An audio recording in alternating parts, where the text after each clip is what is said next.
শহীদ ওসমান হাদিকে আজকে 15 দিন হয়েছে তাকে গুলি করা হয়েছে। ওসমান হাদি আজকে প্রায় 11 দিন হয়ে গেছে মারা গিয়েছে, এখন পর্যন্ত তার খুনিদেরকে গ্রেফতার করা হয় নাই। আমরা বারবার বলতে চাই যে প্রকৃত খুনি তাকে গ্রেফতার করা হোক। ওসমান হাদির খুনির ড্রাইভারকে গ্রেফতার করা হয়, তার মা বাপকে পরিবারকে গ্রেফতার করা হয়, তার গার্লফ্রেন্ডকে গ্রেফতার করা হয়।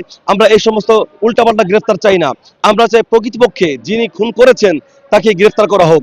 তাকে যতদিন পর্যন্ত গ্রেফতার না করবে ততদিন পর্যন্ত এই যে আপামর জনতা যারা শহীদ হাদি চত্বরে জমা হয়েছে ইনকিলাব মঞ্চের সাথে সংহতি প্রকাশ করে আমরা ততদিন পর্যন্ত মাঠে থাকবো। এই রাজপথ আমরা ছাড়বো না ইনশাল্লাহ। আমরা চাই অতি দ্রুত শহীদ ওসমান হাদির খুনিকে গ্রেফতার করে বাংলাদেশের সর্বোচ্চ আইনে তার বিচার করা হবে এবং প্রকাশ্যে এই বিচারের মাধ্যম দিয়েই আমাদের বাংলাদেশ আবার নতুন ভাবে আমরা স্বাধীনতা অর্জন করব। এটাই আমাদের আশা, এটাই আমাদের কাম্য। এই জন্য আমরা দলবল নির্বিশেষে সকলেই তার খুনিদের বিচারের দাবিতে, গ্রেফতারের দাবিতে আমরা রাজপথে নেমেছি। আমরা হাদি চত্বরে আছি, থাকবো ইনশাআল্লাহ।